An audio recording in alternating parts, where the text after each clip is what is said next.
ঘড়ির কাঁটায় যখন ৮৮টা বেজে ৮৮ তখন আমি পৌঁছালাম শালবনী। এই জায়গার নাম শালবনী হলো আশেপাশে শাল গাছের বদলে নিম গাছ দেখে আমি মনে করলাম এই জায়গার নাম শালবনীর বদলে শালবন নাই হলেই ভালো হতো। শালবনী স্টেশনে দুনিয়ার একমাত্র লিফট দেখতে পেলাম যেটাতে ওঠানামা করার জন্য বাঁশের মাচার ব্যবহার করা হয়। উঠতে উঠতে ক্লান্ত হয়ে পড়লে জল খাওয়ারও ব্যবস্থা রয়েছে এতে। অন্যান্য সব জায়গায় যেখানে শুধু পাবলিক টয়লেট থাকে, শালবনীতে রয়েছে মানুষজনদের স্নান করার জন্য পাবলিক শাওয়ার। আপনি যদি বাড়ির থেকে স্নান না করে আসেন এখানে আরামে করতে পারেন। শালবনীর সবজি মার্কেটে একজন মানুষ অনেকগুলো কাপড় টাঙিয়ে রেখেছে দেখে বললাম, এটা সবজি মার্কেট, এখানে বাড়ির ভেজা কাপড় শুকতে দিয়েছেন কেন?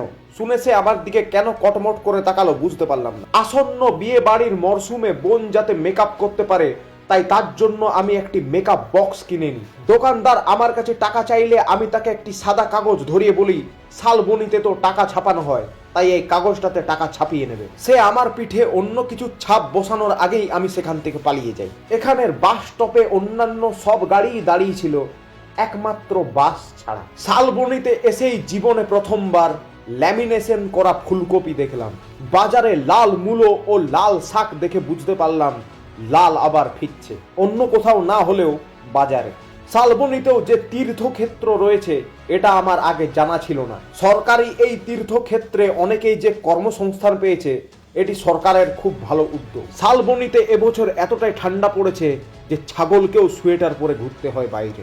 এখানে সাইকেল রিপেয়ারিং দোকানে গাড়ি রিপেয়ারিং করাও হয়, কিন্তু নাইকি কোম্পানির যে গাড়ি আছে এটা আগে আমার জানা ছিল না। মানুষ এখানে ট্রাফিক আইন ও নিজেদের সেফটি নিয়ে এতটাই চিন্তিত যে বাইক তো দূরের কথা, সাইকেল চালানোর সময় তারা হেলমেট ব্যবহার করে। একটি বাড়ির নিচতলা পাকা ও উপরতলা কাঁচা দেখে আমি মালিককে জিজ্ঞেস করি, দাদা উপরতলাটা পাকতে কতদিন সময় লাগবে?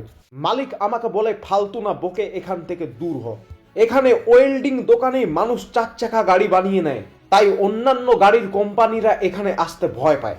মানুষজনের পেটে বেগ লেগে গেলে তারা দরজা ভেঙে বাথরুমে ঢুকে যাচ্ছিল, তার জন্য এবারে লোহার দরজা বসানো হয়েছে বাথরুমের বাইরে। বাইরে লিখে দেওয়া উচিত, in case of emergency do not break দরজা, যদি না তুমি সিআইডির দয়া হও।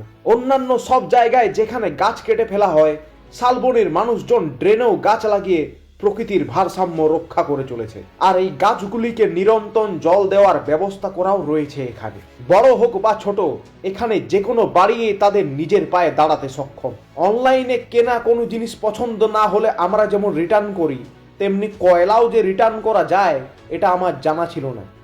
এসব দেখে আমি ভাবলাম আমারও বাড়ি রিটার্ন করা উচিত।